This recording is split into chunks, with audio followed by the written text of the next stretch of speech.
जिस तरीके से मैं देख रहा हूं पिछले कुछ दिनों से, जिस तरीके से बिजली का माहौल और बिजली के बिलों में इजाफा, इसकी मांग बहुत सारी आवाम कर रही है। और इससे पहले सरकार जब चुनाव लड़ रही थी, इलेक्शन हो रहे थे, तो अलग अलग पार्टियां अपनी अपनी मैनिफेस्टो रख रही थी। और वहीं एनसी की सरकार ने भी अपने मैनिफेस्टो में इस बात को अयां किया था कि 200 यूनिट सबको फ्री देंगे। और कल उमर अब्दुल्ला साहब का बयान आता है, प्रोटेस्ट हो रहे हैं, बिलों में इजाफा हो रहा है। ये नहीं कि एक आम इजाफा 6% जिस तरीके से उन्होंने कहा। जिस आदमी ने किराया ऑलरेडी दे दिया है, बस उसको अपनी मर्जी से चढ़ाने का काम किया जा रहा है, कोई पूछताछ नहीं हो रही। और वो आदमी परेशान हो रहा है, उसे कोई पता नहीं 7,700 बिल था, आज 10,000 आ गया। जैसे मैंने पहले भी कई बार कहा, ये सिर्फ वजह यह है कि रेवेन्यू जनरेट करे। और हर आम आदमी को कोई भी फर्क नहीं पड़ता है कि मीटर रीडिंग क्या है, कोई भी मामला नहीं है, सीधा फ्लैट रेट लगाए जा रहे हैं। बहुत सारे लोग सवाल कर रहे हैं, चाहे वो कश्मीर से हों या जम्मू से हों। और मैं भी तो हमेशा यही कहता रहा, उनका मैनिफेस्टो था, वो अपने मैनिफेस्टो पे एक पे भी एक खड़े नहीं उतरे। आज मैं देख रहा था लोग प्रोटेस्ट कर रहे थे, उसमें से एक अपाहिज था जिसको हजारों का बिल आया था, उसके अलावा एक और गरीब शख्स था, लाखों का बिल आया है, कोई पता नहीं। हालांकि वो बिल भरे भी होंगे वक्त पे, लेकिन आज अपनी मनमर्जी से बिल भरने का काम कर रहे हैं और बड़ा परेशान हो रहे हैं। फिर पीडीडी के मुलाजमों को कहना है रीडिंग होती नहीं है, फिर अपने तर्ज से वो काम करते हैं। बहरहाल एक बड़े वर्ग ने बहुत बड़ा मैंडेट एनसी को मिला है। और आज उमर अब्दुल्ला साहब का कल का बयान है, उसने कहा कि दिल्ली के तर्ज पर हम भी करेंगे, आप कब करेंगे? और उन्होंने कहा कि मैंने कब कहा था महंगा नहीं होगा।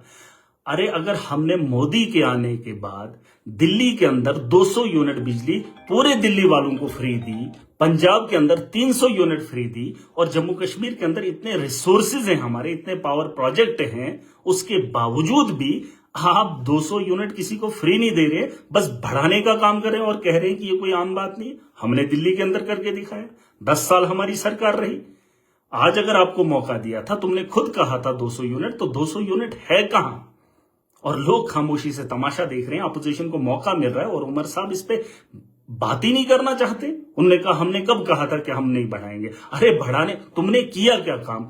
कौन सा रोजगार तुमने लोगों को दिया? कौन सा काम 2 सालों के अंदर आपने पूरा किया? कौन सा वादा तुमने पूरा किया? और आज बढ़ाने तो एलजी भी बढ़ा सकता था, ये तो एलजी भी कर सकता है। फिर सीएम मुख्यमंत्री किस बात के आप लोग बने? मैं भी एक एमएलए हूं, लेकिन मैं भी पूछना चाहता हूं, मेरी आवाम मुझसे पूछती है, लेकिन सवाल किससे पूछे जाएंगे? और अपने ही सवालों से आप खुद भाग रहे। ऐसी बात नहीं है, मैंने जो सवाल डाला है असेंबली के अंदर, ये सवाल पूछा जाएगा। और यहां पर इतने घंटों की कटौती है, जहां दुनिया तेजी से बढ़ रही है और बिजली के निजाम पे ही इस वक्त सारा सिस्टम चला हुआ है। और हिली एरियाज में, रूरल एरियाज में लाइट का इंतजाम नहीं है, कटौती खाने के टाइम होती है। हमारे यहां न फ्रिज चलता है, न एसी चलता है, न हीटर चलता है, लेकिन उसके बावजूद भी फ्लैट रेट। और आज कह रहे हैं कि मीटर लगा लो, उसके बाद बिल दे देना। ये तरीका अच्छा नहीं है, इस पे आपको समझना पड़ेगा। आप सरकार चला रहे हैं और 5 साल आप कह रहे हैं 5 साल तक हमारे पास वक्त है। अब 2 साल में बकाया ही क्या रखा है जो 3 साल में आप इसकी भरपाई करेंगे? कोई भी वादा अभी तक पूरा नहीं हुआ है। असेंबली का सेशन लगेगा, उसमें सवाल पूछे जाएंगे। और उसके अलावा एक वाकया हुआ है, हादसा हुआ है, बहुत सारे लोगों के कमेंट आए हैं, बहुत सारे लोगों के फोन कॉल्स आए। जो वाकया हुआ है मैं उसकी गहराई में नहीं जाना चाहता हूं, लेकिन एक बात आम आदमी को और आवाम को बताना चाहूंगा, ऐसे केसेस देश के अंदर बहुत हुए हैं। बहुत सारे प्रोटेस्ट आपने देखे हैं, बहुत सारे प्रोटेस्ट, बहुत सारी मांगे हुई हैं, बहुत सारी आवाम सड़कों पे आई है। फिलहाल तो हमें यह कहना चाहिए कि इसे फास्ट ट्रैक पे जस्टिस होना चाहिए था, लेकिन देश के अंदर कानून बनाने वाली भाजपा की सरकार है। अगर वो कानून बनाती तो यकीनन उसको दिनों के अंदर उसका हिसाब लिया जाता। ऐसा कानून ये तो भाजपा के लोग बनाएंगे। लेकिन जो मामला आज से पहले हुए हैं, उनमें फांसी की सजा हुई है। और पिछले दिनों का जो वाकया है किश्तवाड़ के अंदर, ये बताने वाली बात नहीं है, बस महसूस किया जा सकता है, उसका एहसास किया जा सकता है। मेरे वहां जाने से कोई मामला हल नहीं होगा। ये जब गलती की शुरुआत बारीकी से आप सोचेंगे तो एक आदमी की गलती है, और उसे आज पुलिस ने अरेस्ट कर दिया है उन्हीं दिनों। फिर उसके बाद जब ये वाकया हुआ है, तो ये जो हालात बने हैं उसमें पंचायत भी बिठाई गई। अभी पूरा मामला मुझे नहीं पता, जितना मोटा मोटा मैं वो बता रहा हूं। पहला गुनहगार वो जेल की सलाखों के पीछे है, और इस बात की मुझे उम्मीद है कि वैसे शख्स को जज क्या कोई भी वकील उनका केस लड़ने के लिए तैयार नहीं होगा, और मैं चाहता हूं कि कोई वकील उसके तरफ से कोई खड़ा ना हो, ताकि उसे फास्ट ट्रैक पे सजा मिले। और ऐसा होना तय है, और लोगों का जज्बा गुस्सा जायज है। हां, उसके अलावा जो मैंने सुना है कि उसमें और भी लोग मिलावस हैं, और पुलिस अगर इसकी इंक्वायरी नहीं करती है, इस पे कार्रवाई नहीं करती है, तो शर्म से डूब मरना चाहिए। वैसी नौकरी को महराज नहीं मानता है। अगर इसमें कहीं लापरवाही होगी, फिलहाल तो मुझे नहीं लगता लापरवाही होगी, क्योंकि गुनहगार एक गुनहगार है, जो वो टीचर है, उसको तो जेल की सलाखों के पीछे डाला, और मुझे इस बात की उम्मीद है उसे फांसी लगेगी, लेकिन लगेगी थोड़ा देर से, क्योंकि ये देश का कानून ही ऐसा है। वरना कानून बनाए जा सकते हैं, गाय के लिए कानून इन्होंने धड़ाधड़ बनाए हैं। यहां पर गांव के अंदर लड़ाई होती है, एक आदमी मारने का काम करता है, किसी को पीटता है, उसके पूरे परिवार को उठा लिया जाता है, लेकिन यहां पर पुलिस नाकाम है। अगर इन लोगों का उसमें हाथ है, चाहे उसके बाद पंचायत बिठाएगी, कुछ लोगों को पता चला, उन्होंने इसकी पर्दापोशी की, वो भी इसके गुनहगार है। वो तो है, उसकी तो मैं बात नहीं कर रहा हूं, उसका भाई उसका गुनहगार है, और वो जो वहां पर पंचायत बैठी, उस पंचायत में जो लोग बैठे और जिन्होंने वैसा फैसला किया, वो भी गुनहगार है।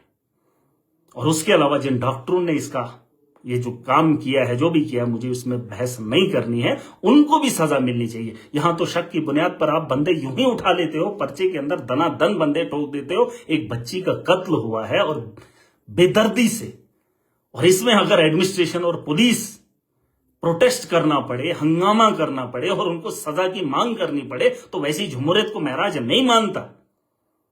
मैं ऐसे मुल्क का हिस्सा नहीं हूं जहां एक नाबालिग बच्ची के साथ इस तरीके का व्यवहार होता है, और फिर इंसाफ के लिए सड़कों में आना पड़े, और पुलिस अपनी कार्रवाई नहीं करेगी। एसडीपीओ हो या एसएसपी हो या डीसी हो या वहां का एसएचओ हो, अगर उन लोगों को शर्म नहीं आती है, तुमने इलाके के अंदर छोटी सी मार धाड़ के अंदर पता नहीं कितने लोगों को अंदर कर देते हो। कोई प्रोटेस्ट करता है, तुम उसे अंदर कर देते हो। ये तो एक बच्ची का कत्ल का मामला है, और तुम उन्हें पकड़ नहीं रहे हो, और उसके लिए आवाम को प्रोटेस्ट करना पड़ रहा है। खाली वो परिवार लिखत में दे, जो भी वहां पे पॉलिटिकल लीडर्स जाते हैं, अगर आप उनके परिवार से बात कीजिए, जो उसमें मिलावस हैं, अगर आपको शक है या पता है, आप खाली एप्लीकेशन दे दीजिए, और उन एप्लीकेशन में उनके नाम दर्ज कर दीजिए। अगर पुलिस उन पर कार्रवाई नहीं करेगी, उसके बाद प्रोटेस्ट का मामला शुरू हो सकता है, उसके बाद कार्रवाई की मांग की जा सकती है, अगर पुलिस इसमें कोताही बरतती है तो। लेकिन मुझे नहीं लगता है कि पुलिस इससे भागेगी। 2 लोगों को उन्होंने अरेस्ट किया, और मुझे लगता है जिन पे शक होगा या जो लोग इसमें मिलावस होंगे, उन्हें भी पकड़ा जाएगा। बहरहाल, ये कोई राजनीति करने का वक्त नहीं है। मैं ऐसी चीजों से परहेज करता हूं। कुछ लोगों ने कहा कि ऐसे ऐसे महराज अपने लिए, वो एक अलग मामला है। आप इस बात को इतना कैसे उछाल सकते हो? मेरे हाथ में कानून नहीं है, मैं कानून नहीं बना सकता हूं, मैं ऐसे बात नहीं कर सकता हूं। हां, मैं आऊंगा, ऐसा नहीं मैं आने के लिए तैयार नहीं हूं, लेकिन मैं देखना चाहता हूं कि एडमिनिस्ट्रेशन और पुलिस किस हद तक जा सकती है। लेकिन मुझे वो एप्लीकेशन भी चाहिए जिस एप्लीकेशन में उन लोगों के नाम दर्ज होंगे। मैं कहूंगा फलाने को उठा लो, फलाने को उठा लो, ये बात गवारा नहीं है, ना मुझे है ना उनको है। अगर उनके फैमिली में से, उनके रिश्तेदारों में से किसी को लगता है कि और भी लोग इस गुनाह में शामिल है, वो एप्लीकेशन दे दे, और वो एप्लीकेशन सोशल मीडिया पे डाल दे या मुझे डाल दे, मैं कार्रवाई कराऊंगा। लेकिन अब आप हंगामा करेंगे, इसमें एक चीज मैंने कही थी, ये कोई किसी एक फिरके की बात नहीं है। आप इसे कम्युनिटी, ये कहेंगे ये गुज्जर बरादरी की थी, गरीब परिवार से थी, ऐसा मामला नहीं। ये किसी भी बच्चे के साथ हो भी सकता है, और होता भी आ रहा है।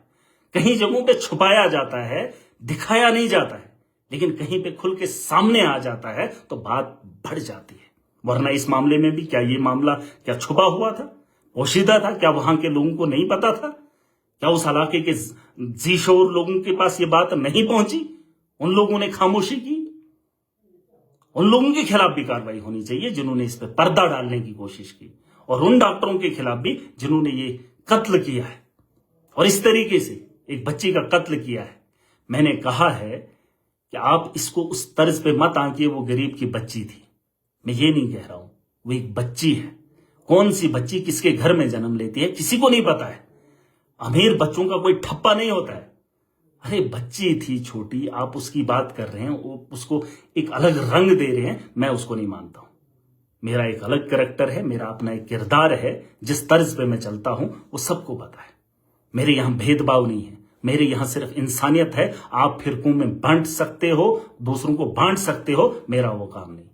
मेरा जो धर्म है वो इस्लाम का है और इस्लाम मुझे इंसानियत सिखाता है और मैं इंसानियत के साथ खड़ा हूं। वो 12-13 साल की बच्ची जिसका कत्ल हुआ है, और उस कातिल को सजा ऐसी होगी जो आपके सामने है। निर्भया का मामला था, आसिफा का मामला था, उन लोगों को फांसी की सजा हुई है, लेकिन यहां पे देर लगती है। इस देश का कानून ही ऐसा है। इस कानून की मांग ऐवान के अंदर उठेगी कि फास्ट ट्रैक पे दिनों के अंदर इसका मामला हल हो जाना चाहिए। लेकिन ये मेरे यहां आपके वहां कहने से बात नहीं बनेगी। आसिफा के लिए भी लोगों ने प्रोटेस्ट किया, निर्भया के लिए प्रोटेस्ट किया। प्रोटेस्ट करना ये लोगों को सिखाने की बात है, लोगों को उजागर करने की बात है कि अपने बच्चों की परवरिश के बारे में उनका ख्याल भी करिए। हम भेड़ बकरियों की तरह अपने बच्चों को नहीं छोड़ सकते, उनके बारे में सोचना समझना बहुत जरूरी है। आप इस तरीके से बच्चों की परवरिश नहीं कर सकते हैं। मैंने कहा था अगर अपने घर को बचाना चाहते हो, ये आप लोग भी सुन लीजिए, ये आगे और भी मामलात होंगे। ऐसा नहीं है कि आज जो मामला हुआ वो बात बनेगी, ये आगे आने वाली नस्लों के लिए सबक होना चाहिए। अगर आपको अपना घर खुशहाल देखना है, अपने बच्चों की परवरिश बेहतर देखनी है, तो उसके लिए आपको माशरे के लिए काम करना पड़ेगा, माशरे को बेहतर करना पड़ेगा। यहाँ एक, जब मैं स्कूल में पढ़ता था, कॉलेज की बात बता रहा हूं, वहां चंद बच्चे ड्रग्स करते थे, चंद बच्चे चरस पीते थे और हम डरते थे, हम उनसे भागते थे। लेकिन एक वक्त आया कि बड़े बड़े लोग जो वहां से भागते थे, आज पूरा माशरा उसके साथ जुड़ा हुआ है। अगर उस वक्त पे उन बच्चों को रोका होता तो आज माहौल इतना गंदा नहीं होता। जिन लोगों ने दूर से कहा ये फलाने के बच्चे हैं, दफा करो, हमें क्या लेना देना, लेकिन आज वो आग हर घर के अंदर पहुंची। इस बात का एहसास आपको नहीं होगा, लेकिन मुझे पता है, जब मैं भद्रवा कॉलेज में पढ़ता था तो कुछ लोग गांजा चरस पीते थे और सब लोग कहते थे दफा करो, हमें क्या लेना देना है, ये फलाने के बच्चे बिगड़े हुए। जब मैं कॉलेज में पढ़ता था, और आज मैं देख रहा हूं पूरे देश के अंदर नशा आम हो चुका है। अगर उस वक्त हमने उनको रोका होता तो आज माशरे के हालात ऐसे नहीं होते। और यही बात मैं बता रहा हूं कि अगर अपने बच्चों को बेहतर करना है, अपने घर की परवरिश, आपके बच्चों की परवरिश आपके घर में नहीं होती, वो माशरे के अंदर होती है, वो स्कूल के अंदर होती है, वो गांव के बच्चों के साथ होती है। और आपने उनकी फिक्र करनी है, उनको ठीक करने का काम करना है, और उसके बाद ऐसे हालात नहीं बनेंगे। और इस कानून के लिए मांग बड़े लेवल पे होनी चाहिए। निर्भया का मामला हुआ तब देश के अंदर वबाल हुआ, लेकिन फिर भी कानून लाने में देरी कर दी। गाय के विरुद्ध अगर गाय के नाम पर कोई कानून लाना है, हिंदू मुसलमान के नाम पे कानून लाना है, तो भाजपा यूं करती है। आज भाजपा खामोश है, वो कर सकते हैं। और इसमें फांसी देने के लिए 1 महीना भी ज्यादा मुझे लगता है। कानून ऐसा होना चाहिए, जब गुनहगार साबित हो गया तो सजा भी उसी वक्त तय कर दो। आज तो ये साबित है, आया है, ये तो बात लंबी खींचने वाली है ही नहीं। लेकिन किससे फरियाद लगाओगे? कानून बनाने वाला कौन है? और आप महराज से उम्मीद कर रहे हो, लेकिन मुझे इतनी उम्मीद जरूर है कि इस बच्ची के कत्ल के मामले में कोई भी मुलाजम उस पक्ष के साथ खड़ा नहीं होगा। और मैं चाहता हूं ये जो वकील हजरात हैं, जो हमारा केस लड़ते हैं, लोगों का केस लड़ते हैं, उस फैमिली का केस लड़ने के लिए कोई खड़ा ना हो। उस टीचर के लिए कोई एक वकील, मुझे लगता है कि वो खड़ा ना हो। यहां पर इंसानियत दिखानी पड़ेगी कि उनकी तरफ से कोई लड़ने वाला वकील ना हो, ताकि जल्दी से जल्दी इसकी सजा उसे मिले। बाकी हमारे हाथ में कुछ भी नहीं है। हम वक्त के हालात से लड़ सकते हैं, जूझ सकते हैं, लेकिन उसके लिए आवाज उठाना। बहुत सारे लोग कहते हैं सोशल मीडिया, अरे इसी जुबान से बड़े बड़े फैसले होते हैं, जंगें होती है। बात वो नहीं होती है, बोलने के लिए ताकत होनी चाहिए। और आज महराज से उम्मीद कर रहा हूं, मैं जाऊंगा छात्रों, मैंने कहा कि मुझे वो एप्लीकेशन दिखाओ जहां पर आपने लिखा है कि फलाना फलाना इसमें आदमी मिलावस है और पुलिस उसकी इंक्वायरी नहीं कर रही है, उसे उठाकर जेल में नहीं डाल रही है, तो महराज आपके साथ खड़ा होगा। फिर देखना किस ताकत के साथ हम आएंगे। वरना जिस आदमी ने ये काम किया है, और मैं इस बात को मानता हूं कि शुरुआत उसी आदमी, हर काम के पीछे एक इंसान की सोच होती है। हाँ, फिर छोटे छोटे गुनाह में आगे ये बढ़ता हुआ, इसमें एक बहुत बड़ा वर्ग आता है जो इसमें मिला हुआ है, उनको भी सजा मिलनी चाहिए। अब वो किस पाए के कातिल हैं या किस तरह के मुजरिम हैं, वो कोर्ट तय करेगी, वो मुझे नहीं पता। लेकिन जो लोग ये तो जो साबित हो गया है, उनको तो सख्ती से सजा होनी चाहिए। मेरी ये गुजारिश रहेगी आप सबसे जो भी ये वाकया हुआ है, जो भी पॉलिटिकल लीडर्स वहां पे जा रहे हैं, आप एक एप्लीकेशन दे दीजिए। जाना जरूरी है, लेकिन उसके साथ परिवार को कहिए कि उन लोगों की एप्लीकेशन, उनके नाम भी डाल दीजिए, लिखत में दे दीजिए ना। जब उस पर पुलिस कार्रवाई नहीं करेगी, महराज आपको दिखेगा वहीं छात्रों के अंदर, और फिर मैं बताऊंगा कि इंसाफ किस तरीके से लिया जाता है। लेकिन आप जुबान भी नहीं खोलेंगे, उसमें लिखेंगे भी नहीं, तो किसको पकड़ेंगे? नाम लेने से डरते हैं। हम बहुत सारे लोग कहते हैं, जब लीडर बोलते हैं फलाना ये डिपार्टमेंट करप्ट है, एक आदमी का नाम ले लो, जो करप्ट है उसका नाम ले लो, जिसने गुनाह किया उसका नाम ले लो। आप नाम लेने से डरते हैं। आपको पता है कि मैं बदनाम क्यों हूं? क्योंकि जो गलत होता है मैं उसका नाम ले लेता हूं, चाहे वो डीसी हो, एसएसपी हो, कोई भी हो, इसलिए मैं बदनाम। वरना मैं गोल बोल बोलूंगा पुलिस डिपार्टमेंट खराब है, एडमिनिस्ट्रेशन खराब है, लेकिन बाई नेम नहीं बोलूंगा, तो वही माशरे के अंदर हो रहा है। अगर आपको पता है कि फलाना आदमी फलाना आदमी फलाना आदमी इस जुर्म के अंदर मिलवस है, आप उनके नाम डाल दीजिए, और अगर पुलिस कार्रवाई नहीं करती है, महराज से सवाल उठा लेना, और फिर मैं आपको बताऊंगा किस तर्ज पे कार्रवाई करवाते हैं। पूरी ताकत लगाऊंगा, और आप भी देखोगे आईना, और इनके लिए भी सबक होगा। और जो जो लोग उस पर कार्रवाई नहीं करेंगे, उनके खिलाफ फिर देखना कौन से हालात होंगे। ये तरीका नहीं है। आप लिखत में दे दीजिए। आपको लगता है कोई कोऑपरेट नहीं कर रहा है, मैं आपके साथ खड़ा हूं, लेकिन लिखत में मुझे भी आप भेज दीजिए। और सबको फर्ज बनता है, जो वहां पे जा रहा है, आप एक एक एप्लीकेशन दे दीजिए, इन लोगों के खिलाफ कार्रवाई कर लीजिए। बाकी रही बात सरकार की, तो सरकार ने 2 साल के अंदर कोई काम नहीं किया। अपोजिशन इस वक्त भाजपा घेराव करने के लिए तुली है, लेकिन देश के अंदर भी हालात वैसे ही है। इन दोनों पार्टियों को बोलने का कोई अधिकार नहीं है, बस आम आदमी तमाशा देख रहा है, और ये तमाशा ही तब तक नहीं बनेगा। ये आपको देख रहा है, और आने वाले वक्त में तुम्हें बख्शेगा नहीं।